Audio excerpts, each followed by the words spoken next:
Ross Feingold with your perspective on that story. United States Secretary of State Marco Rubio, speaking in Jerusalem with Israeli PM Netanyahu, reiterated maximum economic pressure on Iran until it changes course. This is what the U.S. Secretary of State had to say.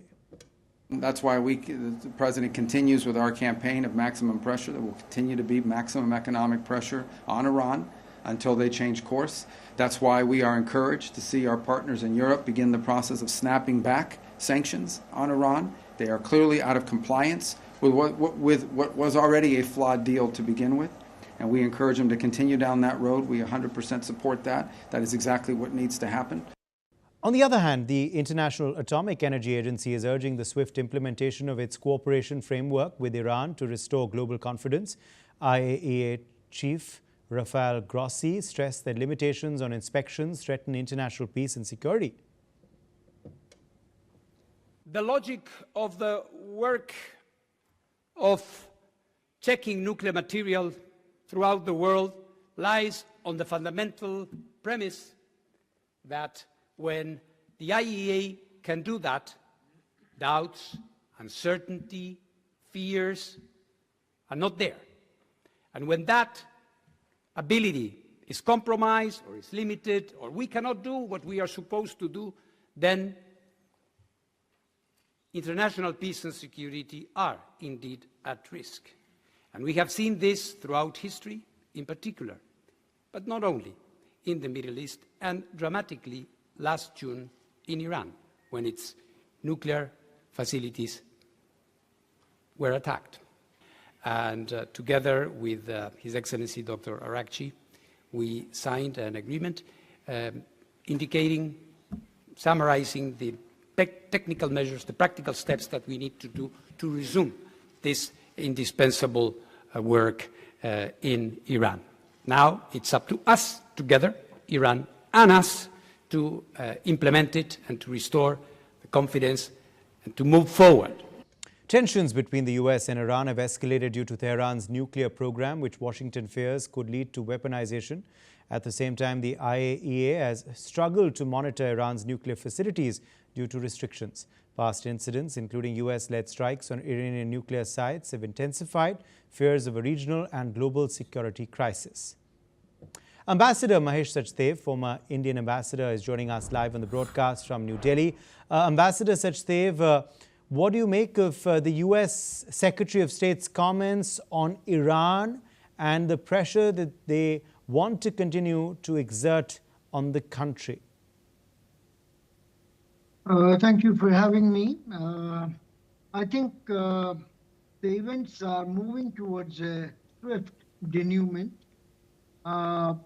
Following the Israel, Iran and US fighting a couple of months ago, we have had a new situation where Iran decided not to collaborate with IAEA and forbade the inspection regime and talks, etc. That led to E3 countries, the 3 European members of JCPOA, namely France, Germany, and UK, to threaten a snapback to the pre-JCPOA sanctions, pre-2015 sanctions, before signing the nuclear deal. This would mean that Iran would be under even more universal sanctions. Right now, the sanctions are those from the United States and European Union alone. So Iran, there were 3 conditions put by the E3, and important among them was resumption of talks with IAEA and resumption of talks with the United States. Iranians seem to be reluctant to do so, but they know that if snapback comes into effect, then they would be under very severe pressure internationally. So they are trying to figure out what to do. whether there can be a midway recourse and temporary suspension of the snapback for a few months. Now, here we also need to keep in mind that the JCPOA signed in 2015 was valid for 10 years and its validity ends next month. So that's why I say that the situation is moving towards a climax, and Israel. Yes. As However, usual, what has about been IAEA? Do you see cooperation with Iran by the agency increasing in the coming days?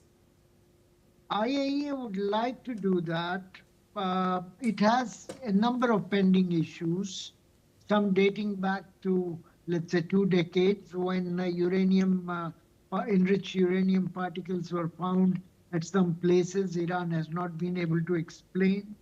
But then another aspect would be to inspect the damage done to the nuclear site by Israeli and American air raids. Third would be to locate and ensure that its safety of the enriched uranium up to 60% that Iran had declared before it was attacked. So all these three and more conditionalities are what IAEA would like to have Iranian compliance with. And E3 countries are acting as bad cop while IAEA acts as a good cop. Meanwhile, United States State Secretary has already given the statement which you read out in the beginning. So the pressure is mounting on Iran, and there seem to be Yes. the very little recourse that it had. Okay. It can walk out of it, Okay. face the sanctions, but I think that would not be the preferred option. All right, Ambassador Sachdev, appreciate you joining us with your perspective on that story. Now, United States Treasury Secretary